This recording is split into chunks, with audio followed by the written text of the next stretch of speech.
net weg wees. En daarvan af is ons nou op pad na Malawi toe, deur Mosambiek, net so sal dit nou wes wees van Tet verby, oor die Cabora Bassa dam.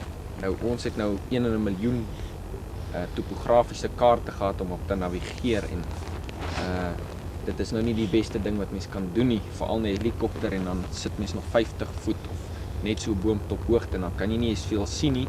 Die paaie wat daar in Mosambiek was, bestaan nie meer nie, maar is ontsaglike mooi wêreld. Die gras en bosse is baie mooi, maar geen wild nie. Ons het seker, ek weet nie, Ralf kan my daar help, wat het ons alles gesien? Krokodil. Oh, we saw 2 warthogs and a crocodile and a daikam, but that was about all we saw. We try to remain as low as possible for the whole flight, and Johan was doing all the navigation as far as he could at that height, which is incredibly difficult. Hoekom het julle so laag gevlieg? Well, we were informed by a chap from the Defence Headquarters in Johannesburg that there was a bit of action in that area, and he advised us to fly at just above treetop height. So if there were any terrorists on the ground that were going to shoot at us, they would have very little chance of seeing us at that height. We'd be exposed for a short time. So we maintained that heading and that sort of flight plan over the most of Mozambique. And when we got to Cabora Bassa, we saw we were a little bit right of track. So we steered off to the left and we crossed the dam, I'd say about between 5 and 10 miles west of the wall. And we continued our flight, and as we got into Malawi, we thought our problems were over and the dangerous part of the flight was over, and we made contact with the Longwe approach and told them our position, and they seemed quite happy with us for the first 5 minutes. And then they came back on the radio and told us to clear their airspace, that we had no permit or no legal document stating that we could be in Malawi airspace. Johan and I then just chatted a bit between ourselves on the aircraft, and we had no choice but to continue. So I told the guy in the tower that we were low on fuel, which we were, and we would not be able to return to Harare. So we continued flying, and he said that if we flew, if we landed there, we would have to face the consequences. So we decided, short of landing in Mozambique, we'd rather take our chances in Malawi. So when we landed at the airfield, there were 4 customs police or security police waiting for us, and they escorted us into the terminal building. They wanted us to just refuel immediately and return to Harare, but we didn't have enough money for fuel, and we would have also had to exchange our currency to pay for the fuel, which was the reason we got into the terminal building. And as it turned out, one of the pilot who's going to be doing the operation up here, Mr. Dirk Elbers, had landed on the SAA flight about 5 minutes before us, and fortunately myself and Johan and Mr. Elbers managed to talk this guy into allowing us to look for Mr. Crick, and he wasn't too keen, and it turns out that he hadn't had lunch that day, and I think he was a little bit hungry and he just wanted to get rid of us by sending us back to Zimbabwe. But fortunately we got to see Mr. Crick, and I think he can relate the story from there. Ja, ek het so half daar op geraak. Nou ek het toe ons daar kom, toe was hulle vir my bietjie onvriendelik. Toe sê ek vir man, ek dink dis 'n misverstand. Ons het klaring, ek het die brief hulle gewys. Ek het ook die polisie gesê. Toe sê ek, dit moet seker interdepartementeel iets wees wat nie oorgedra is nie. Toe word ons in elk geval onder die langs die selle verby na kantoor toe gevat, en toe word ons gesê om daar te wag. Die betrokke polisieamptenaar se baas het toe daar aangekom, een van die onvriendelikste ouens wat ek nog teëgekom het. Toe sê hy, man, hou hulle daar, sorg dat hulle nie uitgaan nie. Ons sal uitvind wat gebeur het. En toe na omtrent 3 ure se wag, toe het hulle vir ons gesê, okay, hulle sal die ouens se paspoorte teruggee. En ek moes nou vanoggend 8:00 moet ek daar wees vir 'n onderhoud. Ek hoop maar dit is vir hulle om verskoning te vra. Maar ons sal maar moet sien wat gaan gebeur. Teëspoed is deel van die lewe. Die Land Cruiser se aansitter het die gees gegee, maar onder die bekwame hande van Jan en Gideon was die probleem baie gou opgelos.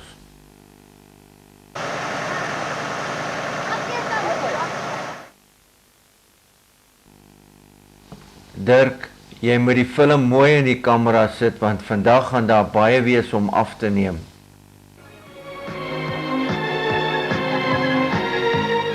Ons ry nou deur Lilongwe op pad na die mark.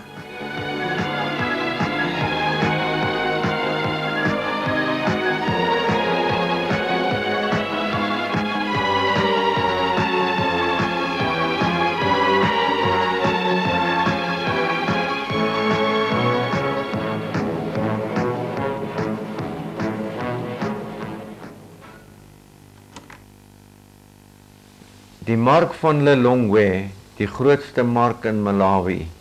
Hier sien 'n mens die mees ongewone produkte op 'n mark. Jy sien armoede soos min, mense wat smous met die snaakste dinge, van ou geroeste spykers, ou skoene, tot leë plastiese kookoliebottels.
Nice chance, but a bit too much for me. I don't have that money.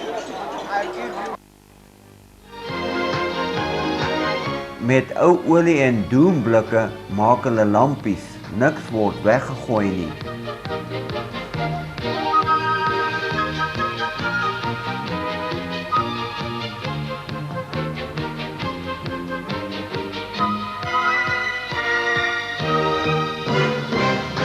Die koerantman.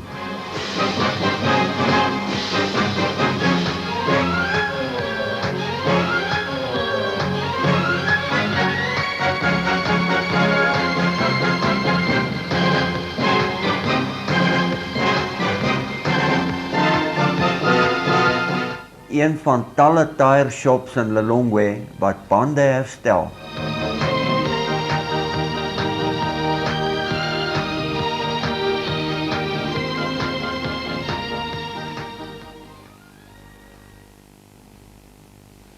In Malawi, so 2-3 dae voor ons nou met die amptelike vangery begin. Ons sit hier na taamlike klomp drama. Ons is maar baie gelukkig dat ons wel nou uiteindelik rustig kan verkeer en kan afgaan om die vangery in die suide te begin. Maar ek het in 1986 'n soortgelyke operasie gedoen. Toe het ons in 'n park in die middel van Malawi, in die sentrale deel, 'n klomp diere gevang. Ons het in Kasungu Park gevang.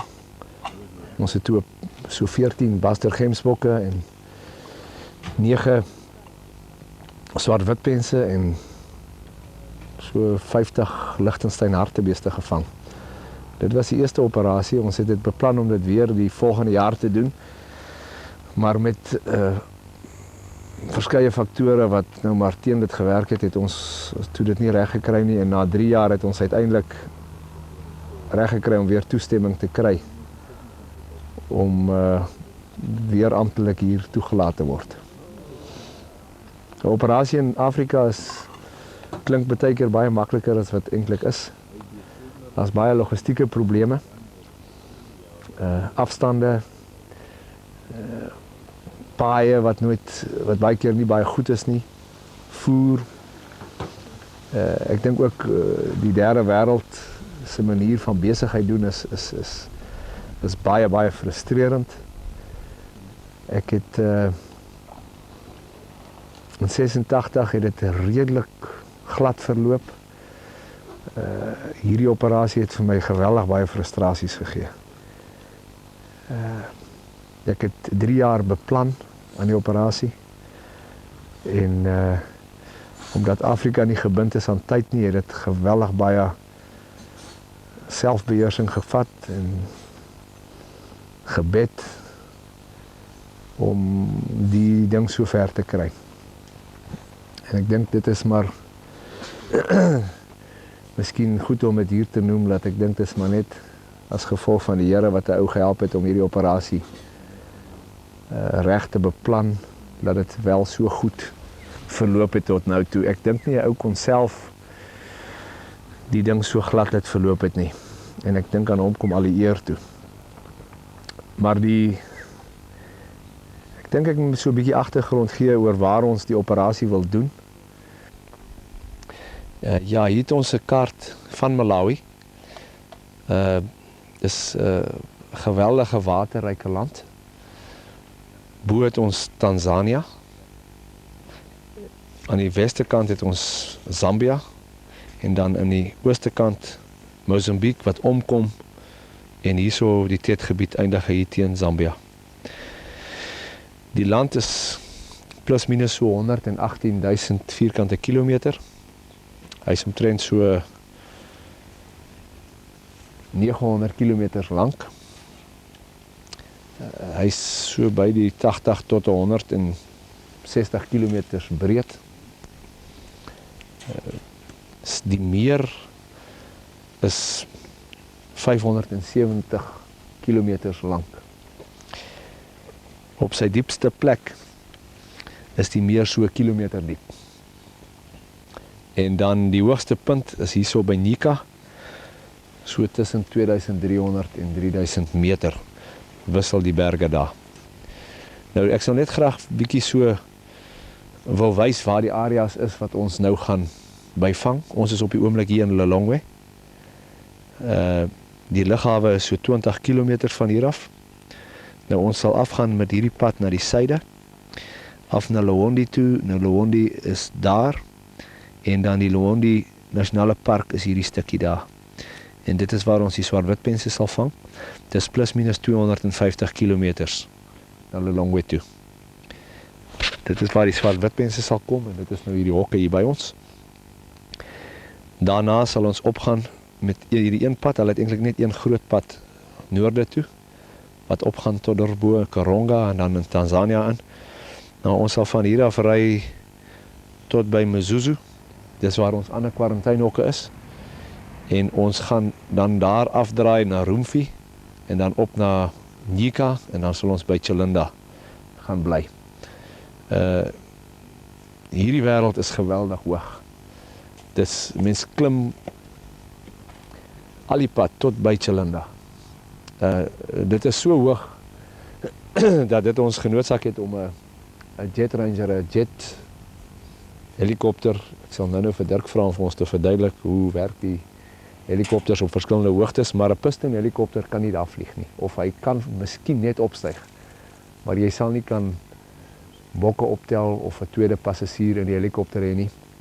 En dit is wat mens bietjie nou, die kostes bietjie opjag, omdat mens nou 'n helikopter moes kry wat op daai hoogte kan vlieg. Ek dink hulle sê 7400 voet. Dis taamlik mooi daarbo. Dit is eintlik